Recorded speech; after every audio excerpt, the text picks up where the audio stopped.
On today's installation video, we'll be showing you how to install a RaceChip on a diesel N57 available in many BMW models. Before installing the RaceChip, please wait until your engine is cool enough to work on. Put your parking brake or emergency brake on. If your vehicle is equipped with an alarm system, please disable it. Pop the hood, roll up the windows, close the doors, and press the lock button on your key fob and move that key fob 30 feet away. You're going to wait about 10 minutes after for all the electricity to clear from underneath the hood. First step is to remove the plastic engine cover. We're just going to gently pull up in the four corners to remove the plastic engine cover. Next up is to use a flathead screwdriver or a body removal tool to take off the plastic fastener holding off the heat shield off the back of the motor.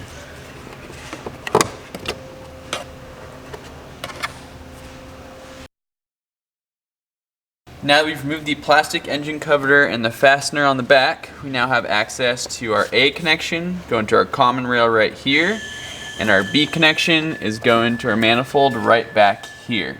Now for the installation video purposes, we are going to remove the air box to give you guys a better view of the B connection. Now we're ready to get to our A connection, which is on our common rail right here on the front of the motor. To unplug that, we're going to press down the locking tab and pull back on the sensor plug. Now with the male end of the sensor plug, we're going to take it to the female end of the RaceChip wiring harness, plug it in and make sure it clicks and locks. Then we'll take the male end of the RaceChip wiring harness and plug it directly back into that OEM sensor, making sure it clicks and locks. Now we're going to do the B connection to our manifold right here.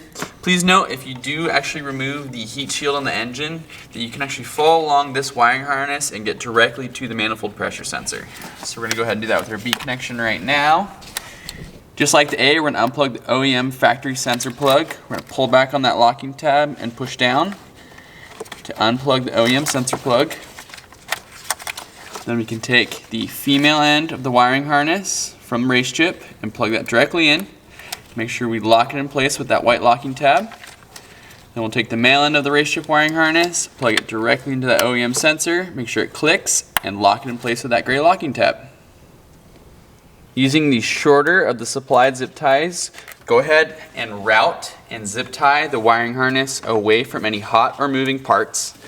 Make sure if you're zip tying any electrical lines or fluid lines like right here, that you don't zip tie too tight to pinch off the wires or the fluid. Now we're ready to install the RaceChip unit itself. So to do so, we're going to pull on the purple FCI plug to remove the deactivation plug. Now the deactivation plug is perfect if you need to revert the car back to stock for any reason. We strongly suggest putting this in your glove box or your center console. Do not throw this away. With the deactivation plug removed, we can now take the RaceChip unit and install it directly into the FCI plug, locking it in place. Now it's really important the first time we install the unit, if you have the GTS, you get no LEDs to illuminate on the display, and if you have the RS or the S, you don't get the green light to illuminate. It's really important we don't have any power going to the unit the very first time we install it. Using the supplied mounting tabs, we're going to go ahead and install these into the back of the RaceChip.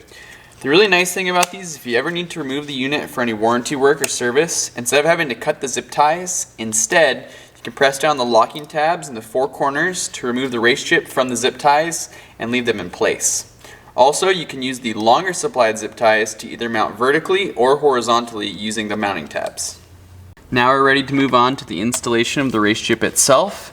So when installing the RaceChip, we want to stay away from the hot and moving parts, and we also want to put it someplace that's hard for moisture to get to.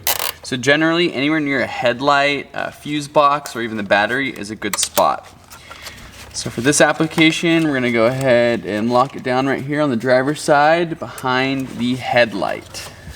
Again, just like the wiring harness, if we're zip tying to any electrical lines, we don't want to zip tie too tight.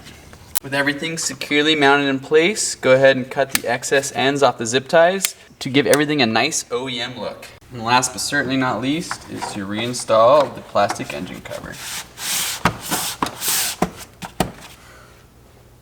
Start in the default setting of the RaceChip for the first time you test drive the car. If everything works great, you can then move the RaceChip to the next level up.